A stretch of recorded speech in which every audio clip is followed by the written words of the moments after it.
¿Cuánto vale la herencia de un abuelo? Para mi vecino, valía 5.000 pesos, que fue lo que me ofreció tras talar ilegalmente mi árbol. Para la ley, valía millones. Esta es la historia de cómo un joven arrogante destruyó mi jardín y terminó pagando con su propia casa. Para muchos, una casa son solo 4 paredes, un techo y un lugar donde dormir. Pero para mi familia, nuestra casa no se sostiene sobre cimientos de concreto, sino sobre las raíces de un gigante que ha cuidado nuestro apellido por más de 80 años. Mi nombre es Luis, tengo 35 años, y vivo en una de esas colonias tradicionales de Guadalajara, donde las calles todavía tienen empedrado y los terrenos eran lo suficientemente grandes para soñar. Esta casa, mi hogar, no la compré yo. Fue el legado de mi padre, y antes de él, el sueño de mi abuelo, don Anselmo. La historia comienza mucho antes de que yo naciera, allá por el año 1942. En ese entonces, esta zona de la ciudad era apenas monte, puro campo y promesa.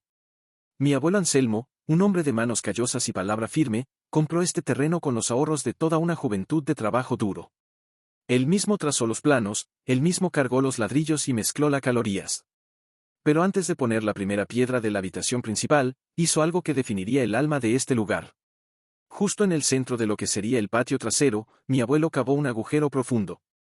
No plantó un frutal efímero ni un arbusto decorativo. Plantó un roble, un encino fuerte. Lo hizo el mismo mes en que nació mi padre. Recuerdo que mi abuelo siempre decía, este árbol y tu padre son hermanos de tierra, Luis. Mientras este árbol tenga raíces fuertes, a esta familia nunca le faltará sombra ni cobijo. Y vaya que tenía razón. El árbol creció al ritmo de la familia. Mientras se levantaban los muros de la casa, el roble estiraba sus ramas hacia el cielo tapatío. Pasaron las décadas. El árbol vio gatear a mi padre, lo vio jugar a las canicas en su sombra y lo vio dar su primer beso adolescente recargado en su tronco rugoso. Para cuando yo nací, en 1990, ese roble ya era el rey indiscutible de la propiedad. No era simplemente una planta, era un miembro más de la familia. Mi infancia entera transcurrió bajo su copa inmensa. Aprendí a trepar agarrándome de sus ramas bajas, que parecían brazos fuertes sosteniéndome para no caer. Mis veranos no eran frente a una pantalla, sino colgado de un columpio de llanta que mi papá amarró en la rama más gruesa, esa que se extendía majestuosa hacia el cielo. Hoy, en pleno 2025, ese árbol tiene 83 años. Es un monumento natural de casi 20 metros de altura. Su tronco es tan ancho que ni abrazándolo entre mi esposa y yo logramos tocar nuestras manos del otro lado. Su copa es un paraguas verde inmenso que mantiene la casa fresca incluso en los calores más infernales de mayo. Es un filtro natural de aire, un hogar para ardillas y pájaros carpinteros que nos despiertan por las mañanas. Pero más allá de su biología, ese árbol es mi abuelo. Don Anselmo falleció hace 15 años, y mi padre nos dejó hace 3. Cuando los extraño, no voy al cementerio. Salgo al patio, pongo una mano sobre la corteza gris y agrietada del roble, cierro los ojos y puedo sentir la misma seguridad que sentía cuando mi abuelo me cargaba en sus hombros.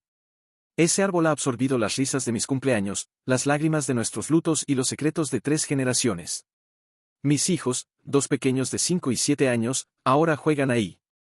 Tienen una casita de madera construida en la base y recolectan las bellotas en otoño como si fueran tesoros. Para nosotros, ese roble es sagrado. Es intocable. O al menos, eso creíamos. Nuestra vida era tranquila. Teníamos unos vecinos al lado derecho, los esposos Martínez, unos ancianos adorables que vivían ahí desde los tiempos de mi abuelo. Ellos amaban el árbol, decían que les daba frescura a su patio y nunca se quejaron de una sola hoja caída. Pero el tiempo no perdona, y los Martínez, ya muy mayores, decidieron vender su casa para irse a una residencia de retiro cerca de sus hijos en el norte. Lloramos cuando se despidieron. Pero el verdadero llanto vendría después. La casa de los Martínez, una construcción colonial hermosa, fue vendida en tiempo récord. El letrero de «vendido» apareció una mañana y, a la semana siguiente, llegaron las máquinas. El comprador no era una familia buscando hogar. Era un joven, no mayor de 28 años, llamado Caleb. Un tipo que llegó en una camioneta alemana del año, con lentes oscuros y una actitud de quien cree que el mundo es su empleado. Caleb no remodeló la casa vieja, la demolió por completo. Tiró la historia de los Martínez para construir un cubo moderno, minimalista, lleno de cristal y concreto blanco, algo que parecía más una oficina de Santa Fe que una casa de Guadalajara. Y lo peor no fue la casa. Fue lo que construyó en su patio trasero. Justo pegado a la barda de madera que divide nuestros terrenos, Caleb mandó excavar una piscina enorme. Una piscina que, por geografía simple, quedaba directamente bajo la sombra de la tarde de mi roble centenario. Recuerdo que el día que llenaron esa piscina con agua azul turquesa, miré a mi esposa y le dije, esto va a ser un problema. No sabía que estaba profetizando el inicio de una guerra que terminaría con la muerte de nuestro guardián de madera y el nacimiento de mi sed de justicia. Dicen que para conocer realmente a una persona, no hay que darle poder, sino darle un problema que no pueda controlar con dinero. Y Caleb, mi nuevo vecino, resultó ser de esos hombres que piensan que la naturaleza es un error de diseño que debe corregirse con concreto. El primer año de convivencia fue, por decirlo suavemente, un infierno a fuego lento. Mientras la casa de Caleb terminaba de construirse, el polvo y el ruido eran constantes, pero nunca me quejé. Entendí que es parte de tener nuevos vecinos.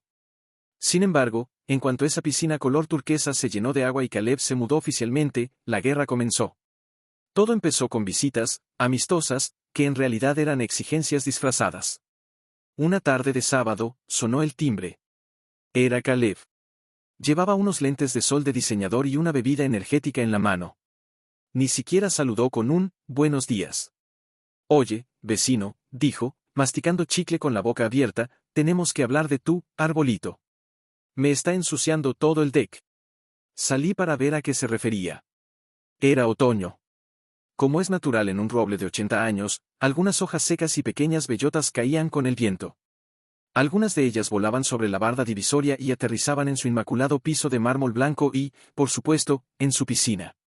«Es un árbol, Caleb», le respondí con calma. «Es otoño. Tira hojas. Siempre lo ha hecho». «Sí, bueno, pero ahora me afecta a mí», replicó, quitándose los lentes para mirarme con esa arrogancia de quien nunca ha recibido un «no» por respuesta. «Mis filtros Quime se están tapando cada 2 días. Tengo que pagarle al de mantenimiento extra para que venga a limpiar. Además, a partir de las 3 de la tarde, esa cosa me tapa todo el sol. El agua se pone helada y no me puedo broncear. Es un estorbo». Respiré hondo. Intenté ser razonable. «Mira, entiendo lo de las hojas. Puedo podar las ramas que cruzan directamente tu propiedad para minimizar la caída, pero no puedo controlar el viento. Y sobre la sombra, bueno, el árbol estaba aquí 80 años antes que tu piscina. No puedo mover el sol». Caleb soltó una risita burlona, como si yo fuera un niño que no entiende de negocios. «Todo se puede arreglar, Luis. Mira, vamos a hacerlo fácil. Te doy 10,000 pesos ahorita mismo. Tú contratas a unos taladores, tumban esa cosa vieja, sacan la leña y listo.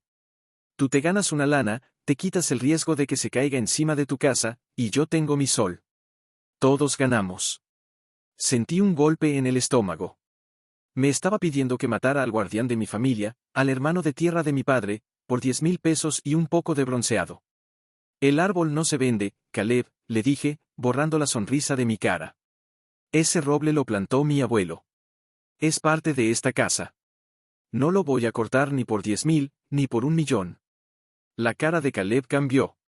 La falsa amabilidad desapareció instantáneamente. «Es basura vieja, vecino. Es madera podrida que solo atrae plagas. Si no lo cortas tú por las buenas, vas a tener problemas. Esa cosa es un peligro y una molestia sanitaria. Haz lo que quieras, pero si tocas una sola rama de mi lado de la barda, te demando», le advertí, y le cerré la puerta en la cara. A partir de ese día, la hostilidad fue abierta. Caleb empezó a poner música electrónica a todo volumen cada vez que mis hijos salían a jugar al patio, solo para molestarnos. Instaló reflectores potentes apuntando hacia mis ventanas traseras que dejaba prendidos toda la noche. Pero lo peor eran sus venganzas contra el árbol. Lo vi varias veces desde mi ventana del segundo piso. Salía con una raqueta de tenis y golpeaba las ramas bajas que alcanzaba desde su lado, rompiéndolas con furia. En otra ocasión, lo vi lanzando cloro puro cerca de la base de la barda, esperando que se filtrara a las raíces de mi lado. Tuve que llamar a la patrulla ambiental municipal para que le hicieran una advertencia sobre verter químicos en el suelo. «Tu árbol me tiene harto», me gritó desde su patio esa vez, mientras el inspector le levantaba una infracción menor. «Un día de estos va a desaparecer y no vas a poder hacer nada». Debí haber tomado esa amenaza más en serio. Debí haber instalado cámaras de seguridad apuntando directamente al tronco. Pero uno nunca piensa que la maldad de la gente llegue tan lejos. Pensé que solo eran berrinches de un niño rico. Llegó el verano de 2025. Mis hijos salieron de la escuela y mi esposa y yo decidimos que necesitábamos un descanso de la tensión. Planeamos una semana en la playa, en Puerto Vallarta. ¿Crees que sea seguro dejar la casa sola con este loco al lado? Me preguntó mi esposa mientras hacíamos las maletas. No creo que haga nada, le respondí, con una ingenuidad que hoy me duele. Hay una barda de por medio, y sabe que lo denuncié la última vez. Además, cortar un árbol de ese tamaño requiere grúas y permisos. No se va a atrever. Nos fuimos un lunes por la mañana. Le di un último vistazo al roble, majestuoso, meciendo sus hojas verdes con el viento suave. No sabía que era la última vez que lo vería de pie. No sabía que Caleb había estado esperando exactamente este momento, vigilando nuestra salida como un depredador, listo para ejecutar su capricho a golpe de motosierra. La semana en Puerto Vallarta fue perfecta, una burbuja de paz que necesitábamos desesperadamente. Desconecté el celular, jugué con mis hijos en la arena y, por primera vez en meses, no pensé en Caleb ni en su maldita piscina. Pero la realidad tiene una forma cruel de esperarte en la puerta de tu casa. Regresamos un domingo por la tarde. El viaje en carretera fue tranquilo, veníamos cantando y bronceados. Al entrar a nuestra colonia en Guadalajara, sentí esa calidez de estar de vuelta en mi terreno. Pero al dar la vuelta en la esquina de mi calle, algo en mi cerebro se disparó. Una alarma primitiva. Aún estaba a 50 metros de la casa cuando lo noté. La luz. La fachada de mi casa siempre había estado bañada en una sombra fresca y moteada a esa hora, protegida por la copa inmensa de nuestro roble que sobresalía por encima del techo de dos aguas. Pero hoy, la casa se veía, desnuda.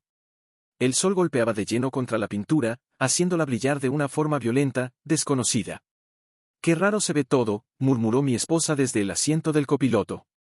Su voz tenía un hilo de miedo. Aceleré. Entré a la cochera con el corazón latiendo en la garganta. No quise bajar las maletas. No quise saludar. Salí del auto y corrí hacia la puerta lateral que conecta con el patio trasero. Mis manos temblaban tanto que se me cayeron las llaves 2 veces antes de poder abrir el candado. Al empujar la puerta de metal, el sonido que me recibió no fue el canto de los pájaros carpinteros, ni el susurro de las hojas con el viento. Fue el silencio. Un silencio absoluto, seco y caliente. Di 2 pasos hacia el pasto y mis rodillas fallaron. Tuve que sostenerme de la pared para no caer al suelo. No estaba. El gigante de 80 años, el hermano de mi padre, el guardián de mi infancia, había desaparecido. Donde antes se alzaba una columna de vida de 20 metros, ahora solo había un vacío insultante en el cielo azul. Caminé como sonámbulo hacia el centro del patio. El pasto estaba cubierto de una capa gruesa de aserrín fresco, que olía a madera cortada, un olor que en otro contexto sería agradable, pero que ahí olía a sangre, a masacre. En el lugar del roble, solo quedaba un tocón. Un círculo de madera color crema, de más de 1 metro de diámetro, cortado cruelmente al ras del suelo. Lo habían rebanado con precisión quirúrgica. Miré a mi alrededor tratando de entender la logística del crimen. La barda de madera que dividía mi terreno del de Caleb estaba destrozada. Habían arrancado 3 paneles completos para permitir el paso de maquinaria y personal desde su propiedad hacia la mía. Las huellas de botas de trabajo estaban marcadas en la tierra de mis rosales, aplastando las flores que mi madre plantó antes de morir. En una esquina del patio, tirados como basura, estaban los restos de nuestra vida, el columpio de llanta de mis hijos, con la cuerda cortada a navaja. La casita de madera para los pájaros, destrozada a pisotones. No. No, no, no. Escuché el grito de mi esposa detrás de mí. Se tapó la boca con las manos y rompió en llanto al ver el tocón.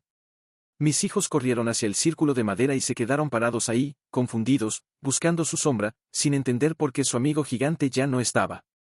La rabia me invadió como una ola de lava. No era solo un árbol. Era el tiempo. Eran 80 años de historia borrados en una semana porque a un niño rico le molestaban unas hojas en su alberca. Levanté la vista hacia la casa de Caleb. Ahí estaba él. Estaba en su terraza, recostado en un camastro, con una bebida en la mano, disfrutando del sol pleno que ahora inundaba su piscina sin obstáculos. No se escondió. Al verme parado junto al cadáver de mi árbol, se bajó los lentes oscuros y me dedicó una sonrisa. Una sonrisa cínica, triunfal, la sonrisa de quien cree que el dinero puede comprar el perdón. En ese momento, algo dentro de mí se rompió para siempre.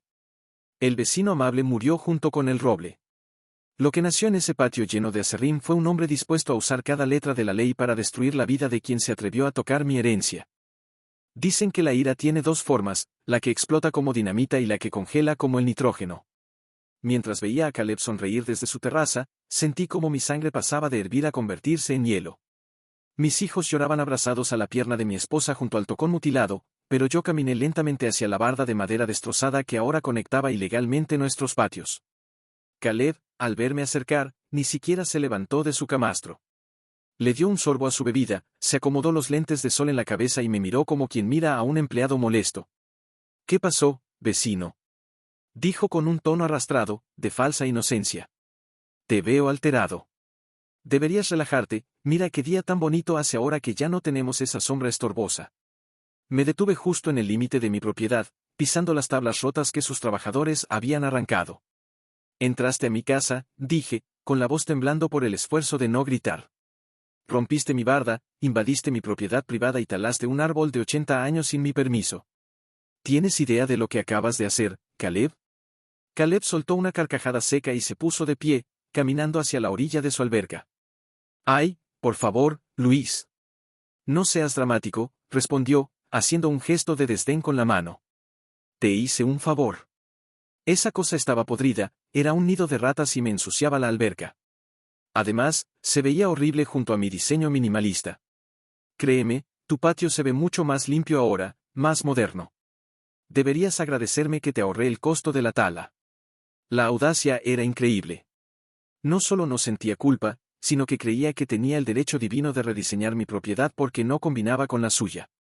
«Ese árbol lo plantó mi abuelo», le dije, mirándolo fijamente. «Era parte de mi familia. No tenías derecho a tocarlo». Caleb rodó los ojos, aburrido de mi sentimentalismo.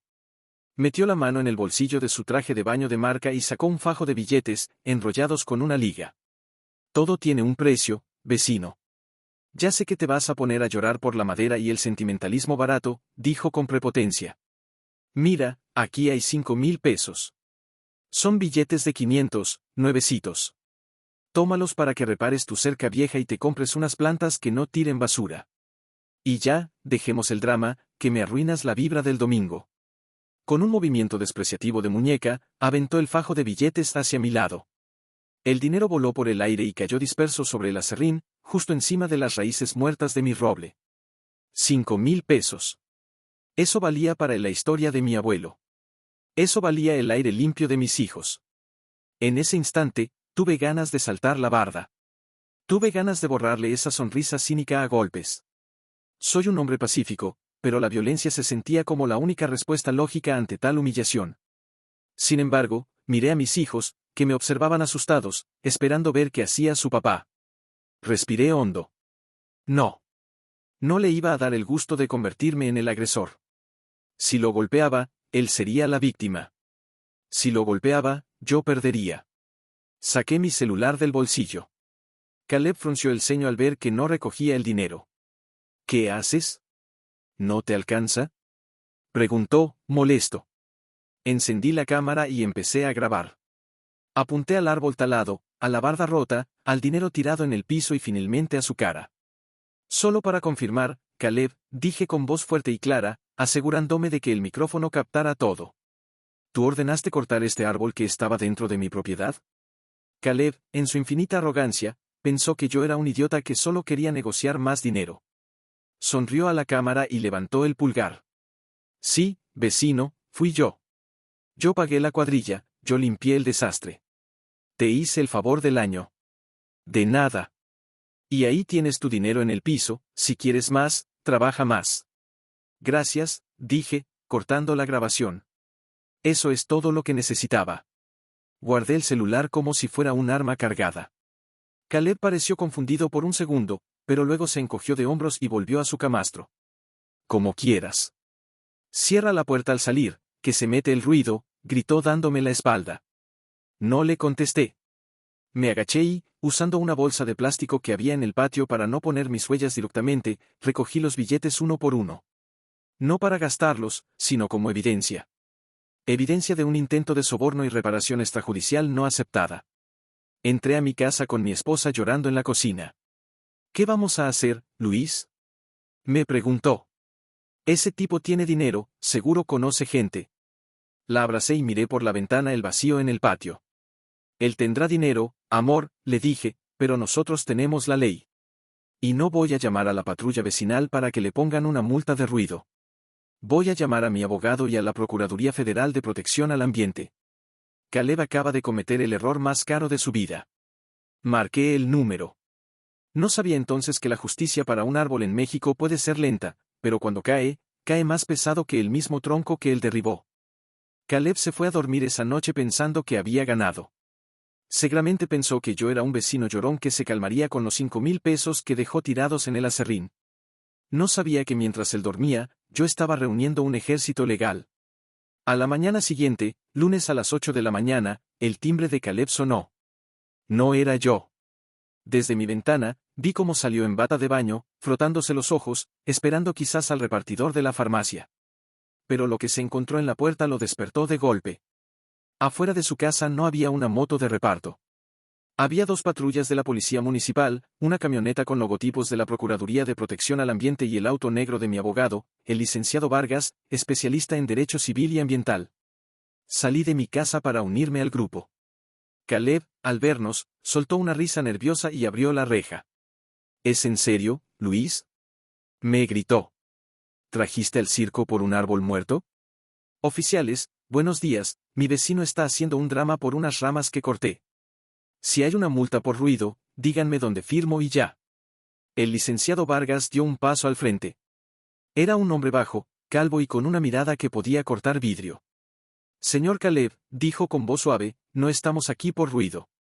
Estamos aquí para notificarle que se ha abierto una carpeta de investigación en su contra por los delitos de daño en propiedad ajena, allanamiento de morada y delitos contra el ambiente en modalidad de tala ilegal. Y venimos acompañados del perito forestal certificado para hacer el avalúo de los daños. Caleb palideció un poco, pero su arrogancia seguía intacta. ¿Avalúo? Se burló.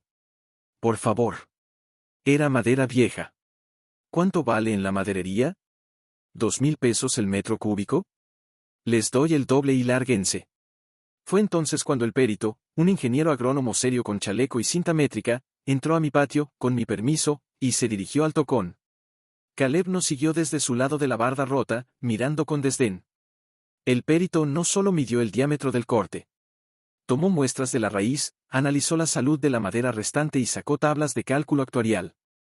Estuvo 40 minutos trabajando en silencio mientras Caleb se impacientaba. Finalmente, el ingeniero se acercó a nosotros y a los oficiales. Bien, dijo, ajustándose los lentes. He concluido el dictamen preliminar. Estamos hablando de un espécimen de Quercus rugosa, encino, de aproximadamente 83 años de edad, en perfecto estado de salud antes de la tala. No tenía plagas. Era un árbol monumental. Ajá, ¿y? Interrumpió Caleb. ¿Cuánto es la multa? Tengo prisa. El licenciado Vargas tomó la carpeta del perito y miró a Caleb a los ojos. Joven, usted está confundido. No le vamos a cobrar la leña. La ley establece que usted debe pagar la reparación del daño integral. Eso significa que usted no debe pagar por un árbol muerto, que usted debe pagar lo que cuesta reemplazar lo que destruyó. Caleb frunció el ceño. ¿Reemplazar? Pues planten otro y ya. Cuestan 500 pesos en el vivero. No, corrigió el perito. No vamos a plantar una varita de 1 metro y esperar 80 años a que crezca. La ley exige que se restituya el paisaje a su estado original. Eso significa que usted debe pagar el costo de adquirir, transportar y trasplantar un encino adulto de dimensiones similares. El abogado abrió la calculadora de su celular para que Caleb viera los números. Encontrar un encino de 80 años a la venta es casi imposible, pero traer uno de 40 años y sumarle el valor ambiental de los servicios perdidos, oxígeno, captación de agua, sombra, plusvalía de la propiedad es cuantificable. El costo de la grúa industrial, el transporte especializado desde el vivero forestal en Michoacán, la preparación del suelo, la siembra y el mantenimiento garantizado por 5 años. El abogado hizo una pausa dramática. Caleb había dejado de masticar su chicle. El avalúo inicial por el daño ambiental y patrimonial asciende a 2,300,000 pesos mexicanos. El silencio que siguió fue absoluto. Solo se escuchaba el motor de la patrulla. Los ojos de Caleb casi se salen de sus órbitas. ¿Qué? ¿Están locos? Es un robo. Es solo un árbol. Gritó, poniéndose rojo y sudando frío. Y eso es solo la vía civil, continuó el abogado, implacable. Falta la multa administrativa del ayuntamiento por talar sin permiso, que son otros 100,000 pesos. Y falta el proceso penal por allanamiento de morada y daño en propiedad ajena. Usted se metió a una casa privada, rompió una barda y destruyó patrimonio. Eso es cárcel, joven. A menos, claro, que lleguemos a un acuerdo reparatorio inmediato. Caleb miró su alberca, miró su casa minimalista y luego me miró a mí. Ya no había burla en su cara. Había terror puro. Se dio cuenta de que su capricho de tener más sol le acababa de costar el precio de un departamento pequeño.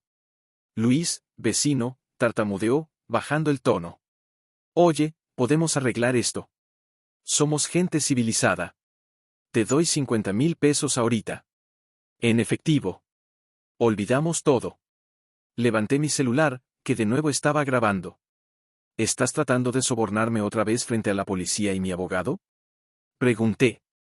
El oficial dio un paso adelante, llevándose la mano a las esposas. Señor Caleb, le sugiero que guarde silencio y llame a su abogado. Va a tener que acompañarnos al Ministerio Público para rendir su declaración. Ver a Caleb salir de su casa, Fortaleza, no en su camioneta de lujo, sino en el asiento trasero de una patrulla municipal, mientras el sol le pegaba en la cara sin ninguna sombra que lo protegiera, fue el inicio de mi duelo. No me devolvía a mi abuelo, pero me aseguraba de que el verdugo de mi árbol nunca olvidara su nombre. El proceso legal fue brutal, pero rápido. Cuando tienes un video de confesión, un peritaje certificado y la presión de la opinión pública encima, ni el abogado más caro puede salvarte. Caleb intentó pelear al principio, buscó amparos y trató de alargar el juicio, pero cada semana que pasaba, los intereses y las multas acumuladas solo hacían el agujero más profundo. Al final, acorralado por la amenaza real de prisión por el delito de daño ambiental, Caleb tuvo que doblar las manos. Firmamos un acuerdo reparatorio ante el juez. No hubo disculpas sinceras, solo la firma temblorosa de un hombre que ve su fortuna evaporarse. Para pagar la indemnización de más de 2 millones de pesos y las multas del ayuntamiento, Caleb tuvo que deshacerse de sus juguetes. La primera en irse fue su camioneta alemana del año. La vi salir en una grúa de embargo una tarde de martes. Luego, empezaron a salir muebles de diseñador. Supe por los vecinos que tuvo que liquidar su participación en 2 negocios digitales que tenía en el centro de Guadalajara porque necesitaba liquidez inmediata. El día que me entregaron el cheque certificado, no sentí alegría de lotería.